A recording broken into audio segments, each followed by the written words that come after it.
तो नमस्ते सभी को, वेलकम। आज थैंक यू फॉर ज्वाइनिंग। तो फ्राइडे है आज, वैसे एकादशी है। तो गुरु पूर्णिमा काफी दिनों बाद है, मई में मैंने देखा। उस दिन हम गुरु की मतलब उस दिन गुरु पूर्णिमा मानी जाती है। हम गुरु को कोई दक्षिणा या उनको उनकी महिमा का ज्यादा आवाहन करते हैं, पर एक महीना काफी है एक रास्ते पे चलने के लिए। तो ऐसे ही नए टॉपिक सोच रही थी मैं कि कौन से टॉपिक्स हमें करने चाहिए, कौन से हमें नई विषयों पर समझना चाहिए, अपने आप को सतर्क रखना चाहिए, अपने आप को अवेयर रखना चाहिए। तो इस श्रृंखला में ये टॉपिक आज मुझे लगा कि आज हम इस पे बातचीत कर सकते हैं। आप भी बीच बीच में अपने आप को अनम्यूट करके बोल सकते हैं कि गुरु कौन है, शिष्य कौन है। हम अगर शिष्य हैं या हम किसी जगह पे गुरु भी हो सकते हैं, तो क्या दोनों हो सकते हैं? और कैसे कैसे लक्षण या कैसी क्वालिटीज हमें आनी चाहिए कि हम एक गुरु कहलाएं या शिष्य कहलाएं। तो सभी को पहले तो सभी गुरुजन जिन्होंने जिनके साथ मैंने समझा सीखा, जिन्होंने मुझे सिखाया, पत्री जी, कई सारी किताबें, कई सारी वर्कशॉप डॉक्टर जी के, सभी को प्रणाम करते हुए मैं ये शुरू करना चाहती हूँ ये सेशन। अ, तो जैसे मैंने कहा कि गुरु, अब संस्कृत का शब्द है गुरु। तो उसको हम अगर समझते हैं तो ग मतलब कि अंधेरा और र मतलब कि दूर करने वाला। तो अंधेरे को दूर करने वाला वही गुरु है। अर्थात कि हमने वो दोहा पे पढ़ा है कि काके गुरु अ,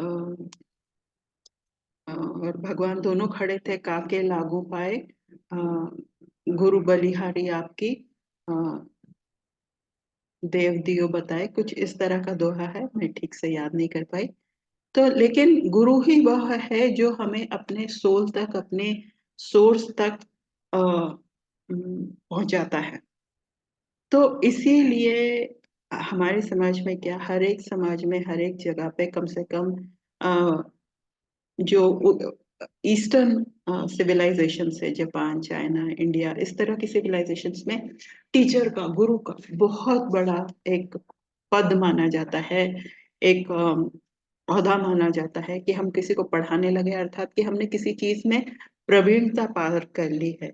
हम उस तरह के पर्सन हो गए हैं कि अपने अंदर का एक हमने अंधेरा दूर कर लिया है, और हम अब इस सक्षम हो गए हैं कि कोई जो हमारे सामने आए उसको भी हम उसका मार्गदर्शन कर सके, तो वह गुरु है।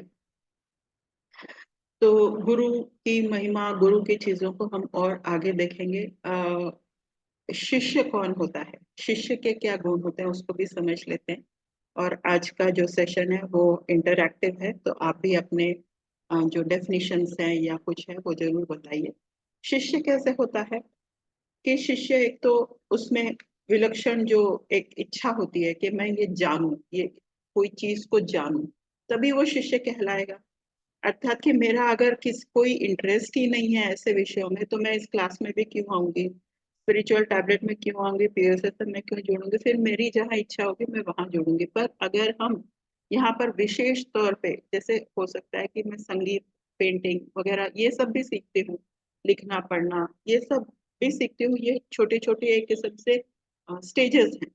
लेकिन उसका जो अल्टीमेट एम है कोई भी स्टडी का, कोई भी किसी चीज का भी, कम से कम इंडिया के जो हम लोग हिंदू ट्रेडिशंस बोलते हैं, इंडियन ट्रेडिशंस, सनातन बोलते हैं, वहां पर क्या है, हर एक चीज का, चाहे हम रोज सुबह उठ रहे हैं, खाना खा रहे हैं, पढ़ाई कर रहे हैं, किसी का भी गोल क्या है, उस सभी का गोल ये है कि मैं परमात्मा से मिलूं, यानी कि soul growth, soul growth, soul growth.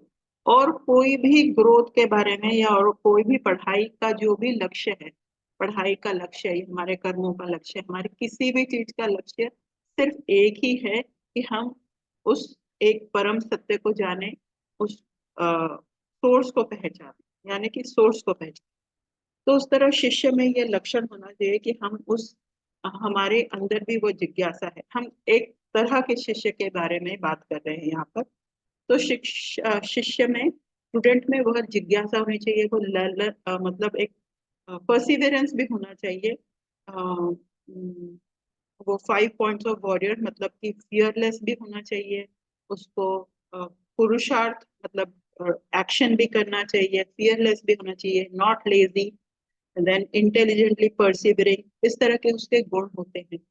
लेकिन एक जो मुख्य गुण है, एक जो मुख्य चीज है कि वह जो है वो किसी ज्ञान को समझने में या विजडम प्राप्त करने में या कुछ लेने में उसका ऐसा कोई मतलब ध्येय ये नहीं है कि मुझे कुछ प्राप्त हो जाए, कि मैं ये कुछ सीख लूं, ये कुछ कर लूं तो फिर मैं इससे आगे अपना व्यापार कर सकूं, इससे आगे कुछ ऐसे धन कमा सकूं, ये नहीं है। शिष्य का अर्थ क्या है कि जो शेष है, अर्थात कि जो भी हमारे अंदर, जो भी एक किस्म से अज्ञान की अम, परत है, अज्ञान जितना भी है, ब्लॉकेजेस हैं, बिलीफ सिस्टम है, वो सब को निकालते हुए जब गुरु हमारे अंदर जो शेष है, यानी कि जो हमारा सोर्स है, यानी कि जो हमारा तत्व है, वह वहां तक हमें ले जाए, वहां तक हमारा परिचय करा दे, वहां तक का रास्ता बता दे, वह गुरु है। और तब हम एक शिष्य है कि जो शेष है या शेष की तरफ या जो शून्यता की तरफ या शून्यता से क्या आएगी, वननेस आएगी। तो हम उस सोर्स से मिल जाए, ऐसा हमारा शिष्य होने का गुण आएगा, ऐसे हमारे शिष्य होने की हमें मतलब एक किस्म से डिग्री आएगी, एक स्टेज आएगा जब हम शिष्य होने चाहिए। तो शुरुआत में तो ऐसा ही लगता है कि हम कुछ पा रहे हैं, जैसे केजी में फर्स्ट सेकंड 10th की डिग्री पा ली, 12th की डिग्री पा ली, ग्रेजुएशन की डिग्री पा ली, पीएचडी की डिग्री पा ली, तो ये हमें कुछ पाना लगता है। और पाना भी ठीक है, क्योंकि हम एक कुछ चीज जो छोटी थी फिर उसको रिपीट करके हम जैसे फियरलेस होके करके ऐसे हमारे जो एक्सपीरियंस होता है कि हम कुछ पा रहे हैं, तो वो भी एक ठीक, एक तरह से ठीक है। लेकिन अगर हम उसका broad perspective over the period of अपना लाइफ टाइम देखें, तो जो शिष्य गुरु शिष्य की परंपरा, ये जो जिस तरह की पढ़ाई की, जिस तरह की नॉलेज विजडम की हम बात कर रहे हैं, वह विजडम हमें किस तरफ ले जाता है, वह हमें वननेस की तरफ ले जाता है, वह सोर्स की तरफ ले जाता है, और हमारी अज्ञान को दूर करता है, न कि हमें कुछ भरता है। तो हमें खाली पात्र होके क्यों गुरु के सामने जाना चाहिए, कि भाई खाली पात्र अर्थात कि मैं कुछ विजडम ऐसा लूं कि जो मेरा, जो अंदर के जो भी कूड़ा कबाड़ है, या जो मैंने समाज से कहीं से, बचपन से कहीं से ले लिया है, वह दूर होता जाए और मैं अपने सोर्स तक जाऊं। तो उस तो उसका मर्म ये है, डेफिनेशन ये है, शिष्य शब्द का डेफिनेशन ये है। और लगता है एक्सपीरियंस में ये है कि मैं कोई डिग्री प्राप्त कर रही हूँ, या मैंने ये चैप्टर पढ़ लिया, आज मैंने कर्म के बारे में जान लिया, आज मैंने इसके बारे में जान लिया, आज मैंने सोल कॉन्ट्रैक्ट के बारे में जान लिया, आज मैंने पास्ट लाइफ के बारे में जान लिया। तो वो लगता तो ऐसा ही है, लेकिन हमें उसको ब्रॉडर पर्सपेक्टिव या अपनी डेफिनेशंस को इस तरह देखना चाहिए कि कर्म क्यों जानने हैं, ताकि मेरे कर्म बंधन टूटे, कर्म बंधनों से मैं मुक्त होने का रास्ता खोजूं, उसमें से निकलूं, और तब मैं मतलब उस सोर्स तक पहुंचूं, ताकि वो जो भी मुझे जकड़े हुए है, जिसमें कि मैं एक वननेस की स्थिति में नहीं रिस्पॉन्ड कर रही हूँ, वह मेरे से चला जाए।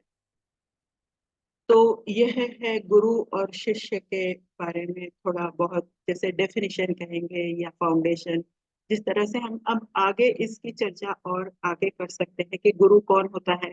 हाँ, गुरु के सामने हमें क्यों एक किस्म से रिस्पेक्ट से रहना चाहिए, उसका क्यों हमें मतलब उसका अनुसरण हमें क्यों करना चाहिए, कितने वक्त तक करना चाहिए, अ, किस तरह से करना चाहिए, किस श्रद्धा से करना चाहिए।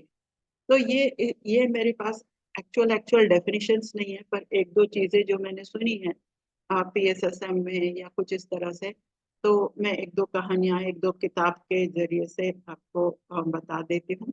हमने मिलरअप्पा की कहानी सुनी थी। तो मिलरअप्पा में जो कहानी, मुख्य कहानी ये है कि जो मिलरअप्पा हैं, उनके जो कुछ कर्म बंधन थे या कुछ इस तरह के थे कि उनको मेहनत करना पड़ा, इतनी अथक मेहनत करना पड़ा कि उनके आसपास के जो लोग थे वो भी एकदम जैसे कि रोने के भाव में आ जाते थे। उनके गुरु ने उनको इतना परिश्रम करवाया, इतना परिश्रम करवाया। वो बोलते हैं ना, वैक्स एंड वैक्स ऑफ, मतलब इतना सुबह से शाम तक घर बनाना, घर के अंदर ये लकड़ी का सामान करना, ये करना, वो करना, दीवारें बनाना, सीमेंट का काम, ये अथक परिश्रम, और वो भी सालों साल मिलेरप्पा ने वो किया। लेकिन जब उसके वो कर्म बंधन कट गए, एक किस्म से गुरु को ये आभास हो गया था कि इस वाले स्टूडेंट को, इस शिष्य को किस तरह से मैं अब उसके सोर्स तक पहुंचा सकता। तब उन्होंने उसके लिए एक सिलेबस बनाया, एक क्षेत्र बनाया, एक कार्य क्षेत्र बनाया कि आप इस तरह से आप पहुंच सकते हैं। तो मिलरपा फिर, और मिलरपा की भी वो एक परसिवरेंस थी कि वो वहां तक पहुंचा। उसने अपने गुरु की बात सुनी, पहले तो गुरु को माना कि ये मेरे गुरु हैं, और फिर उसकी बात सुनी, सालों साल सुनी, और तब वो एक क्रिएटर हो गए, गुरु हो गए, एक बहुत अच्छे स्टूडेंट भी हो गए। तो पहले अच्छे स्टूडेंट होंगे, फिर गुरु होंगे, फिर हम मतलब अपने सोर्स तक पहुंचेंगे। इस तरह का उनका एक किस्म से रास्ता रहा। अभी कुछ दिन पहले मैं डॉक्टर जी के और पत्री जी के बारे में मतलब एक वीडियो के इंटरव्यू या इस तरह के सेशन में पढ़ रही थी, सुन रही थी, आपने भी सुना होगा कि जब डॉक्टर जी के पत्री जी से मिले तो वो एक डॉक्टर थे। तो शुरुआत में तो उनको मतलब कोई भी साइंटिफिक बैकग्राउंड का जो पर्सन होगा, उसे ऐसा लगेगा, जो पत्री जी कह रहे कि नो मेडिसिन नो डॉक्टर, तो उसे लगेगा ये तो मतलब इलॉजिकल बात ही कह रहे हैं। तो शुरुआत में ऐसा कोई नहीं है कि हम किसी को जिससे हमारे विचार बिल्कुल ही ऑपोजिट हो वो हमारा गुरु नहीं हो सकता। धीरे करके किसी तरह से कभी फिर एक और बार मुलाकात हो गई, फिर एक और बार मुलाकात हो गई। फिर उनके मन में आया कि चलो मैं इसको थोड़ा सा प्रैक्टिस करके, थोड़ा सा अपने अपना के देखता हूँ कि ये बोल क्या रहे हैं। फिर धीरे धीरे करके, अब ठीक से पता नहीं कि 6 महीने, एक साल, इस तरह से करते करते फिर वो पत्री जी को उन्होंने अपना गुरु माना। और जब गुरु माना, तब उन्होंने ये, चाहे वो पढ़ाई कर रहे थे, चाहे वो इतने बिजी थे, फिर भी उन्होंने उनके साथ फिजिकली इन पर्सन ट्रैवल करने का एक किस्म से अपना निर्णय लिया। ये बहुत बड़ा निर्णय होता है। कोई उनको, जैसे आपने सुना होगा डॉक्टर जी के, एकदम से 17-18 साल में भी एमबीबीएस नहीं, उन्होंने काफी सारे अटेम्प्ट दिए, तब उनको एमबीबीएस की एंट्रेंस मिली। और फिर शायद परिवार होता है, परिवार की जिम्मेदारी होती है, फिर भी उन्होंने वो एक, जो एक लग्जरियस या अबंडेंट लाइफ हो सकती है, उसको छोड़ के उन्होंने ये अपनाया। तो उनका भी एक मिलर रपत की तरह एक पूरा दृढ़ निश्चय था। तब वो जाके उन्होंने फिर, और फिर एक और चीज जो मैंने उनके इस सेशन में अपने आप समझी, वो उन्होंने पत्री जी की फंडामेंटल्स को तो अपनाया, लेकिन उस चीज को एक अपने डॉक्टर की नॉलेज के हिसाब से, या उनको जो उनका पर्पस ऑफ लाइफ था कि वो एक ऐसी चीज डेवलप करे कि जिससे सर दर्द भी हो या कैंसर भी हो, ये वो कई सारे इंटरव्यूज में बोलते हैं कि वो एक ही दवाई हो। ऐसा नहीं कि हमें भाई मुझे चोट लग गई है, यहाँ पर आंख में लगी है तो ये दवाई वो दवाई, ऐसा कुछ भी नहीं, एक ही दवाई, और वो सर दर्द से लेके और कैंसर तक पर मतलब पूरी बने, पूरी तरह से सफल हो, इस तरह का उनका था। तो मेडिटेशन, सज्जन सांगत्य, जो पीएसएसएम के जो नियम थे, उसको अपनाकर उन्होंने इतने सारे उसको मतलब एक पूरी एक नई दिशा भी दी, और फंडामेंटल्स को भी रखा, और इस तरह स्पिरिचुअल टैबलेट बना। तो ऐसा कोई नहीं है कि शिष्य जो होता है वो पूरे गुरु का ही एक परंपरा को आगे ले जाए। संगीत में जरूर ऐसा होता है कि उस परंपरा को आगे ले जाते हैं, लेकिन जितनी मेरी संगीत की नॉलेज है, वो भी अपने गुरु से सीख के, कुछ उसमें एक्सपेरिमेंट करके, नए में मेलोडी या नए गाने या नए तरीके जब कोई अपनाता है, उसको एक नई तरीके से बताता है। जैसे अब मैं जगजीत सिंह, उनके गजल बहुत बहुत सुनती हूँ। तो पहले अगर आपने देखा होगा कि गजल किस तरह से गाई जाती थी, इतनी डिफिकल्ट होती थी, समझ ही नहीं आता था क्या बोल रहे हैं। लेकिन जब जगजीत सिंह की गजल आई, ऐसा नहीं कि उन्होंने किसी गुरु से नहीं सीखा, वो अपने गुरु के प्रति बहुत ईमानदार थे, लेकिन उन्होंने फिर एक नए तरीके से, एक सरल रूप से, कि भाई लोगों को किस तरह से गजल समझ में आए, एक सरल, मतलब जैसे मैं भी, जिनको संगीत नहीं पता है, उसको वो गजल की मिठास समझ में आया, उन्होंने वो तरीका अपनाया। इसी तरह आप देखेंगे जो भी अपने क्षेत्र में या तो विख्यात हुआ है या उसको कोई अवार्ड मिला है, वो आप देखेंगे कि उसने अपने गुरु का पूरा सीखा। यानी कि आपको ग्रामर सीखनी पड़ेगी अगर आप उसमें से जैसे कुछ एक्सपेरिमेंट करना चाहते हैं। अब गुलजार साहब जो पोएट हैं, गाने लिखते हैं, उनकी कई सारी किताबें भी आई हैं, आपको भी अच्छे लगते होंगे, आपने उनके गाने सुने होंगे।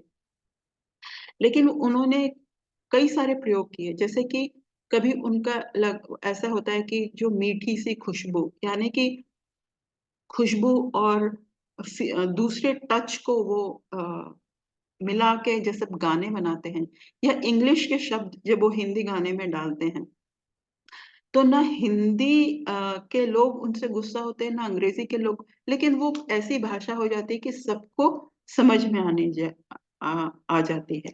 तो ऐसा नहीं है कि गुलजार ने वो लिखा है, लेकिन जब ये टाइटल आया जब वी मेट, अब इसमें जब हिंदी का है, वी मेट इंग्लिश का है, फिर भी ये टाइटल बहुत पॉपुलर हुआ। तो ऐसा नहीं कि जिसने टाइटल लिखा वो उसको ग्रामर नहीं आती थी या उसको भाषा का ज्ञान नहीं था, लेकिन उसको सरल बनाना, उसको दूर तक पहुंचाना, ये भी एक शिष्य, मतलब कि उसमें एक्सपेरिमेंट करना, ये भी एक शिष्य का मुख्य जैसे क्वालिटी होती है। इसके अलावा जो हमने बताया कि 5 शत्रु, 5 वॉरियर्स, जो उससे वो शिष्य जो है वो बाहर निकलता है। तो ऐसे छोटे छोटे पॉइंट्स गुरु शिष्य के बारे में मैंने समझे और सोचा कि आपसे शेयर करूं और आपसे भी सुनूं कि कैसे कैसे आपको कोई टीचर अच्छा लगता है। तो मुझे कई सारे टीचर अच्छा लगता है, पर थोड़ा अगर आप थोड़ा सा अभी तक मैंने जो कहा उसके बारे में कुछ अगर कहेंगे तो हम इस चर्चा को आगे बढ़ा सकते हैं। या कोई फेमस टीचर या गुरु या आपने कुछ सुना हो तो जरूर आप बताइए। शायद सभी लोग कुछ ना कुछ सोच रहे हैं या काम कर रहे हैं। एनीवेज, तो यस मैम। जो मैं बोल रही थी कि आपने जैसे मिलरपा का स्टोरी बताया कि उन्होंने कितना हार्ड वर्क किया और उनको गुरु ने एक्सेप्ट किया अपने गुरु को और वो फिर अपने आगे बढ़े। तो उस तरह से मैं जैसे जिसके सर का ये वीडियो में मैंने एक स्टोरी सुनी थी, उसमें भी ऐसे ही बताते हैं कि एक मुझे जैसे नाम याद नहीं आ रहा है। उसमें वो गुरु के पास जाते हैं और वहां पे गुरु गुरु क्या करता है कि सबको इस टाइप का क्वेश्चन करेंगे जिसका आंसर आंसर नहीं हो। इस टाइप का क्वेश्चन रहेगा, जैसे क्वेश्चन हो कि एक हाथ से कैसे ताली बजाएंगे। तो एक हाथ से ताली बजाना नेक्स्ट मतलब इम्पॉसिबल काम है, एक हाथ से कैसे ताली बजा सकते हैं। तो इस तरह से करके कोई शिष्य को क्वेश्चन करेंगे और बोलेंगे कि इसका आंसर खोज के लाओ। तुमको मतलब एक दिन का टाइम देते हैं, 2 दिन का टाइम देते हैं, इस तरह से। फिर वो शिष्य सोचेगा जाए पूरा, फिर दोबारा आएगा गुरु जी के पास में, फिर आंसर जैसे बताने जाएगा। आंसर बताता तो उसको रिजेक्ट कर देंगे, गुरुजी बोलेंगे नहीं अच्छा सही आंसर नहीं है, जब तुम दूसरा आंसर ढूंढ के लाओ। फिर वो उसको गुस्सा आएगा, जैसे नहीं मैं इतना सोच रहा है, इतना मेहनत कर रहा हूँ, पर गुरुजी को समझ में नहीं आ रहा है, मेरा आंसर नहीं एक्सेप्ट नहीं कर रहा है। फिर वो बहुत सोच के मेहनत करेगा, फिर आएगा गुरुजी के पास में, फिर बोलेगा कि एक हाथ से कैसे ताली से पहले ही गुरुजी ना कर देंगे, बोले नहीं सही नहीं है, आप सुन तो लीजिए, बोले नहीं सही नहीं है। इस बार वो बहुत ज्यादा गुस्सा हो जाएगा कि नहीं मेरे आंसर गुरुजी ने सुना भी नहीं। तो फिर जब नेक्स्ट टाइम जब वो आएगा तो फिर गुरुजी उसको खूब जोर उसका जैसे वो प्रेस करेगा वैसे गुरुजी खूब गुस्सा हो जाएंगे और उसको मार के बाहर निकाल देंगे। तो ये जो मार के बाहर निकालना है, ये चीज हुआ कि उसको फिजिकली इसलिए मतलब उसको जागृत करने के लिए कि अब उसको कंप्लीट उसका हो गया है लेसन, अब तुम जाओ बाहर, तुम अपना आगे बढ़ो, दूसरे अपने शिष्य बनाओ। इस तरह से करके गुरु किस तरह से स्टूडेंट को अपने शिष्य को फोर्स करते हैं। सब गुरु का अपना अपना तरीका होता है, कोई गुरु किसी तरह से करते, कोई अलग तरह से करते हैं, सबका अपना। तो ये जो मारना हुआ ये उनको एक तरह से अंदर से जागृत करना हुआ। तो यही स्टोरी मैंने सुनी थी और मेरे को बहुत अच्छा, अभी नाम मुझे याद नहीं आ रहा है, सर का ही ये वीडियो था, जीके बुद्धिस्ट सर का ही स्टोरी वीडियो था। होती है। इसको पता नहीं कौन से गुरुजी ने पहले किया होगा, लेकिन ये काफी फेमस है। और इसी तरह से मैंने भी कई सारे जैसे टीचर्स के तरीके के बारे में है। एक कहानी आपने भी सुनी होगी कि एक शिष्य और एक गुरु जा रहे थे। अब उस समय मतलब ऐसे भी गुरुकुल होते थे जिसमें सिर्फ लड़के ही पढ़े। तो उस तरह का वो गुरुकुल था जिसमें कि मतलब मेन फिर बॉयज, मतलब उसी तरह से सिर्फ मेन ही पढ़ते थे। तो एक जा रहे थे वो, अब जा रहे थे तो जंगलों में से जा रहे थे, तो एक लड़की आई और वो लड़की के सर पे मतलब गठरी थी। और वो अ, नदी आई तो नदी, वो लड़की उस पार नहीं कर पा रही थी। तो खैर मतलब जो शिष्य था उसने सोचा कि अब लड़की आई है तो उसके लिए तो बड़ी परेशानी हो गई। तो लेकिन गुरुजी ने क्या किया, उसका हाथ पकड़ा और उसको नदी पार करा दी। और फिर शिष्य को ये हो गया कि हे भगवान, मतलब किस तरह से इन्होंने जो है लड़की का हाथ पकड़ लिया। उसके लिए तो वो उसके लिए मतलब एक किस्म के कि ये गुरु ने क्या किया, उसके लिए सिन हो गया जैसे। उसके मन में वही क्वेश्चन चल रहा था, वही क्वेश्चन चल रहा था। फिर जब एक दो दिन बाद जब उनका मतलब शिविर लगा तो वो बात किए कि भाई आपने तो उस लड़की के साथ कैसा व्यवहार कर दिया है, और आपने तो उस लड़की का हाथ पकड़ लिया है, आपने जरूर ये कहानी सुनोगे। तो गुरुजी ने कहा कि देखो, मैंने उस लड़की का हाथ पकड़ा और वहीं छोड़ दिया। आपने तो उसको 3 दिन से अपने सर पे रख रखा है। तो हर गुरु जो है सिर्फ किताबों से या जो वेद है या जो भी है उससे ही नहीं सिखाता। जो विनीता जी कह रही हैं, कोई जरूरी नहीं है। तो कोई एग्जाम्पल से या कोई अपने अ, रोजमर्रा की जो जिंदगी है वहां से वो गुरु सिखाते हैं। इसीलिए एक एक जगह में आप भी जानते होंगे कि जब हम गुरु का सानिध्य करते हैं तो एक तरह का तो होता है, जिस तरह से हमने पढ़ाई की कि हम स्कूल जाते हैं, फिर टीचर हमें पढ़ाती है, फिर हम उसको एग्जाम देते हैं, फिर हम बोर्ड एग्जाम देते हैं, इस तरह से। लेकिन हम कई चीजें जो है अपने माँ बाप से, अपने टीचर से सिर्फ उनके साथ रहने से ही सीख लेते हैं। उसी तरह गुरुकुल में इसलिए जाते हैं या कि हम उस टीचर, वो कैसे व्यवहार कर रहा है, वो लोगों के साथ कैसी बातें कर रहा है, उसका दिनचर्या, उस सुबह कितने बजे उठता है, कितने बजे सोता है, कितने बजे क्या करता है, कितनी पढ़ाई करता है, इन सब से एग्जाम्पल से सीखे। इसलिए भी हम गुरु का सानिध्य करते हैं। और एक और बात मतलब एक और गुण होता है एक स्टूडेंट का, शिष्य का, कि वह अपने गुरु से उसकी जो बातें हैं वो सिर्फ किताबी तरह से नहीं, मतलब फंडामेंटली जो पत्री जी को सिखाना था वो तो उन्होंने उनकी अपनी किताबों में लिख दिया है। लेकिन फिर भी लोग हमें उनसे मिलने क्यों जाते थे, उनके साथ रहते क्यों थे, उनके साथ ट्रैवल क्यों करते थे? क्योंकि जब छोटी छोटी बातों पे जब गुरु गुस्सा होता है, या गुरु कुछ आपको सही करता है या टोकता है या कुछ अपने एग्जाम्पल से, उसके साथ रहने से आपकी जो वो थ्योरी की शिक्षा थी वो प्रैक्टिकल की शिक्षा में आने लगती है। अर्थात नीता भोजवानी के बारे में आपने सुना होगा कि नीता भोजवानी अपने एक उसमें बताती है कि जब भी मैं मुंह खोलती थी तो जो पत्री जी थे वो गुस्सा होने लगते थे। कि देखिए, हम जब स्पिरिचुअलिटी में आते हैं तो हमारी भाषा जो होती है वो अलग किस्म की होती है। हम जिस तरह से शब्दों का प्रयोग करते हैं, उस तरह की भाषा का प्रयोग करते हैं, वो एक जैसे होता है ना कि उसमें सेंसिटिविटी नहीं हो सकती, कहने का अर्थ है। उसमें हम दूसरों को मतलब नीचा दिखाने वाले कुछ कुछ शब्दों का प्रयोग कर लेते, अरे तुम्हारी समझ नहीं आया, मतलब इस तरह के सेंटेंसेस का प्रयोग कर लेते हैं। लेकिन कभी कभी हमारे, जब हमें गुरु बताता है, टोकता है, अब उनको किस किस बातों पे टोका ये कुछ नहीं।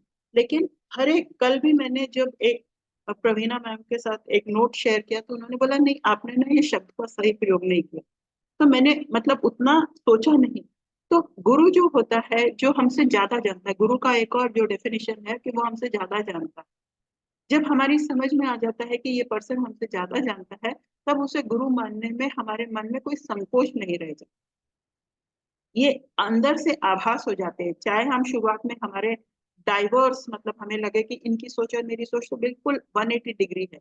लेकिन जब हमें समझ में आ जाता है नहीं, ये हमसे ज्यादा जानता, तो उसमें डॉक्टर जी की अपनी बेटी से भी सीख सकते हैं, पत्री जी से भी सीख सकते हैं, या मुझसे भी सीख सकते हैं। उसी तरह मैं डॉक्टर जी के से भी सीख सकती हूँ, पल्लवी से भी सीखती हूँ, पल्लवी की बेटी से भी सीख सकती हूँ।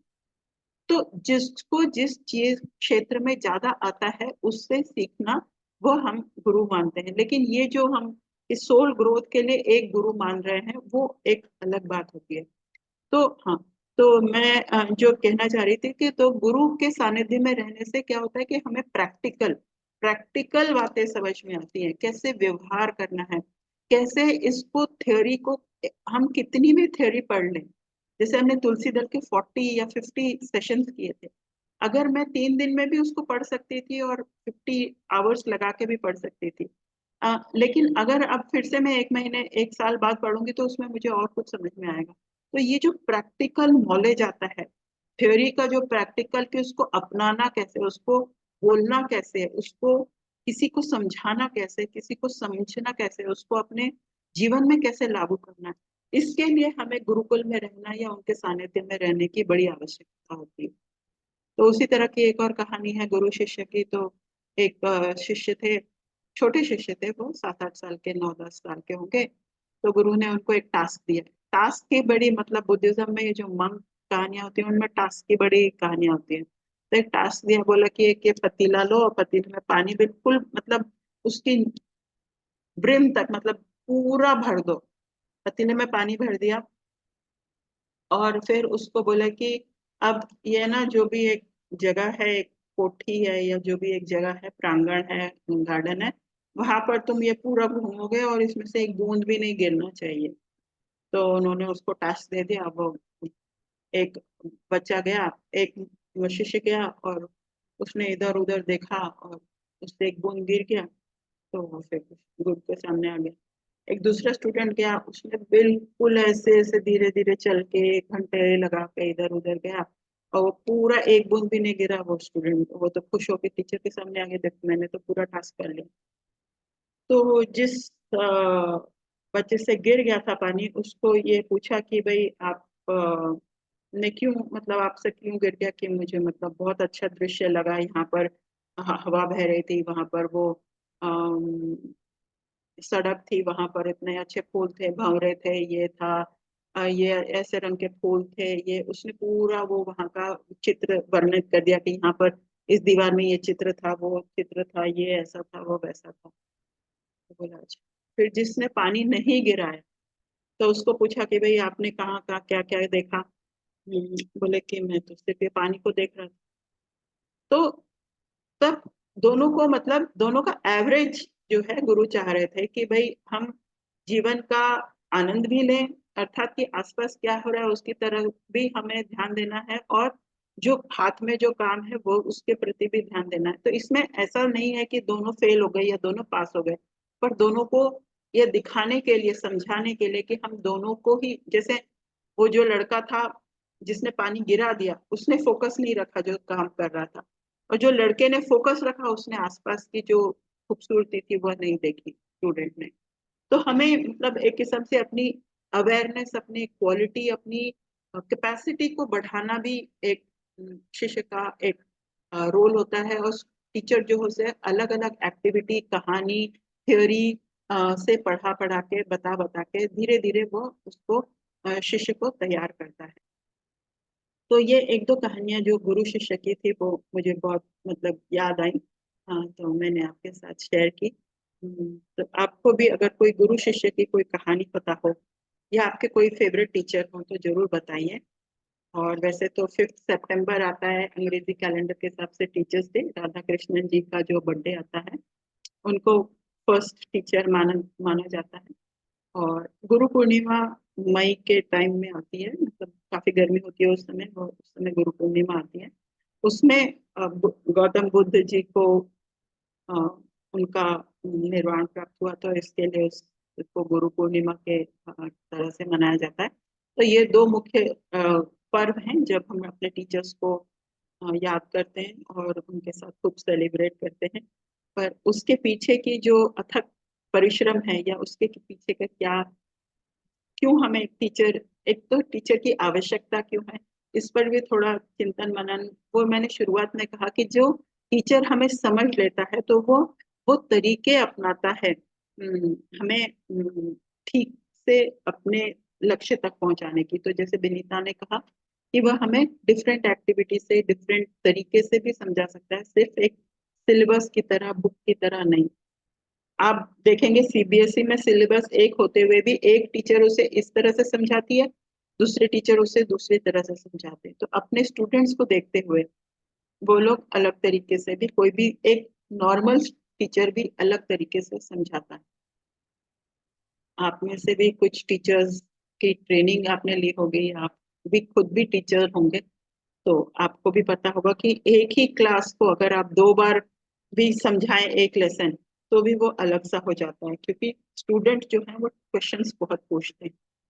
तो एक और चीज होती है, जब हम टीचर बनते हैं, कोई भी चीज अगर हम किसी को सिखाते हैं, तो ये पीएसएसएम का ये नहीं है कि जब हम स्टूडेंट से टीचर बनने का प्रयास भी करते हैं, तो हम छोटी बातों से जब सिखाते हैं, तो वो जब वो क्वेश्चन पूछते हैं और जब हम उसके आंसर देते हैं, कई बार तो हमारे अंदर, हमारे अनकॉन्शियसली हम उसको प्रैक्टिकली जब नहीं समझे होते तो उत्तर नहीं दे पाते, लेकिन अगर मैंने ध्यान किया है और ध्यान से रिलेटेड कोई अपने अनुभव शेयर करे या अपनी मुझसे प्रश्न पूछे, तो मैं उसको बता पाऊंगी।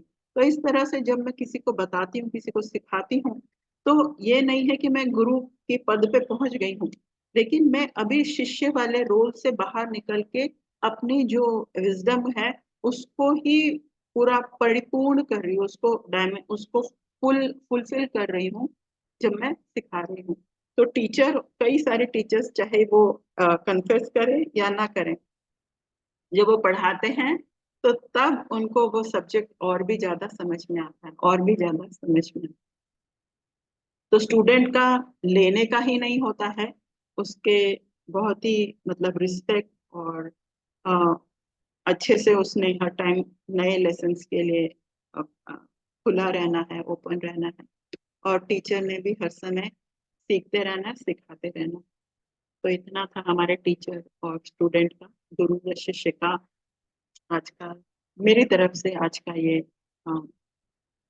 सेशन। तो आपको कैसा लगा, आप बताइएगा। Thank you so much Anuradha ma'am, बहुत अच्छा लगा, आपके एग्जाम्पल्स बहुत अच्छे थे। मेरा मानना है कि हम जब से भी पैदा होते हैं, माता पिता हमारे पहले गुरु होते हैं। उसके बाद हम स्कूल जाते हैं तो स्कूल के टीचर्स हो गए गुरु, फिर कॉलेज जाते हैं, कॉलेज के टीचर्स हो गए, फिर ट्यूशन वगैरह भी रहता है, वो भी हमारे टीचर्स है। हम किसी से भी कुछ भी सीखते हैं तो वो हमारा गुरु हो जाता है। जैसे हम मम्मी से या नानी से खाना पकाना सीखा तो वो हमारे खाने के गुरु हो गए। हम छोटे बच्चों से भी सीख सकते हैं मैम, ऐसा भी होता है कि वो कभी छोटे होकर भी वो भी हमको ऐसी बातें सिखा जाते हैं कि हम बड़े होके वो नहीं जान पाते। तो कभी कभी वो भी हमारे गुरु बन जाते हैं। और मुझे ये कहानी पसंद है, एकलव्य की कहानी। वो ऐसे शिष्य है कि गुरु के मांगने पे उन्होंने अपना अंगूठा ही दे दिया। वो कहानी मुझे बहुत पसंद है, एकलव्य की कहानी। वो इतने अच्छे शिष्य, वो बहुत दिल छूता है मेरा। इतना गुरु के एक ही बार बोलने से उन्होंने अपना पूरा अंगूठा ही निकाल के दे दिया मैम। वो मुझे बहुत अच्छा लगता है। शिष्य में एक श्रेष्ठ शिष्य होता है वो, जो गुरु के आज्ञा ही पालन करने के लिए कुछ भी कर ले। ये सभी मुझे अच्छा लगता है। और हम भी कभी कभी बच्चों को कुछ सिखाने के लिए कोशिश करते हैं, और वो उसे ग्रहण करे और उसे आगे लेके जाए। तो गुरु शिष्य, हम माता पिता भी गुरु शिष्य होते हैं, उनके बात भी हमेशा माननी है। और कितने सारे चीजें हम उन्हीं से ही सीख लेते हैं। जैसे संस्कार लीजिए, वो आगे हम उसको आगे कैरी ऑन करते हैं, जो हम हमारे गुरुजन से सीखते हैं हमारे बच्चों को भी वही सिखाते हैं। और इसी तरह आगे बढ़ता है। फर्स्ट एबीसीडी तो मम्मी ही सिखाती है। जो लेटर होता है, मातृभाषा होता है हमारे यहाँ पे, वो हैंडराइटिंग माँ हाथ पकड़ के सिखाती है। हमने भी बच्चों को सिखाया है, और ऐसे ही चलता है। और हम, आप स्पिरिचुअल लाइन में आके हम सब आपसे ही सीख रहे हैं, आप हमारे गुरु हुए। सारे मास्टर्स मेरे गुरु हुए। और पत्री जी, डॉक्टर जी के सर, सभी से जिन जिन जिन मास्टर्स आके यहाँ पे हमको बताया, कितना ज्ञान लिया हमने उन्हों से, सब लोग हमारे गुरु हैं। उन सभी को बहुत बहुत बहुत धन्यवाद। मुझे बस इतना ही कहना था ma'am, thank you so much. हर समय की तरह आपने बहुत ही अच्छे तरीके से बताया कि माता पिता ही हमारे गुरु पहले, और सचमुच में मातृभाषा, ये जो भाषा है ना, मदर टंग, चाहे इंग्लिश में हो चाहे हिंदी में, मातृभाषा यानी जो माँ ने सिखाई हो। तो आपने सही से बताया कि माँ हाथ से ऐसे बताती है, लिख के बताती है, तब तो हमें वो पेंसिल पकड़ना, चौक पकड़ना आता है कि भाई ऐसे पकड़ना है। और आपने एकलव्य की भी जो कहानी का वो वर्णन किया, बिल्कुल सही बात है कि उसने अपने टीचर को इतना मतलब, और जबकि वो टीचर ने पढ़ाया नहीं था, कहानी के अनुसार टीचर ने पढ़ाया नहीं, उनने मन में समझ लिया, मन में समझ लिया कि वो मेरे टीचर हैं, और फिर उसकी श्रद्धा से, उतनी श्रद्धा कि वो कभी पढ़ाए ही नहीं, खुद ही पढ़े, खुद ही किए, फिर भी उनको जब गुरु दक्षिणा मानी गई तो वो उन्होंने गुरु दक्षिणा दी। तो बिल्कुल सही सही, जैसे आप हर टॉपिक का बिल्कुल जैसे कि पूरा उसको बना देती हैं जब आप बोलती हैं या विनीता जी बोलती है, पर वो पूरा मतलब एक किस्म से उसको, जिसमें उसमें छेद थे या पॉइंट्स कम हो गए थे, तो आप उसको पूरा कर देती हैं। तो उसके लिए बहुत बहुत बहुत अच्छी लगी मुझे आपकी दोनों को कहानियां, और जो पॉइंट अपने मातृभाषा के बोली।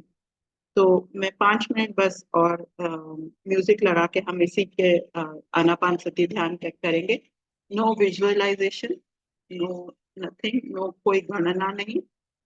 कल से हम लोग, परसों से ये शुरू कर किए हैं कि हम चाहे 10 मिनट हो ये सज्जन सांगत्य को कंप्लीट करने के लिए, चाहे पहले चाहे बाद में, हम ध्यान जरूर करेंगे। उससे हमारा आनापान सती ध्यान भी बढ़ता रहेगा, ठीक होता रहेगा। आंखें बंद और सांस पे ध्यान।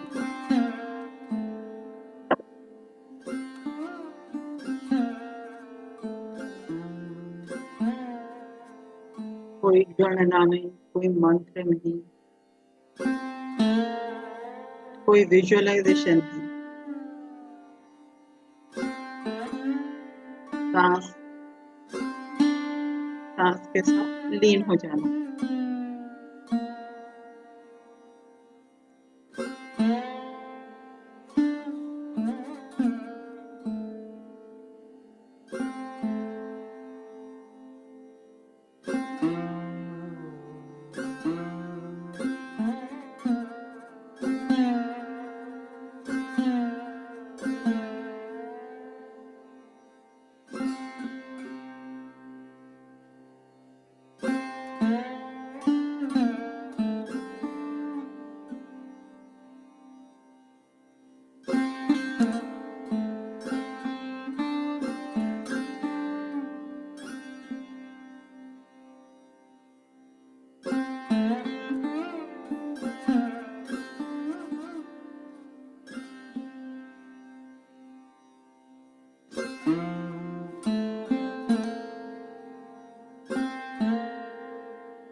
जुड़ने के लिए बहुत बहुत धन्यवाद।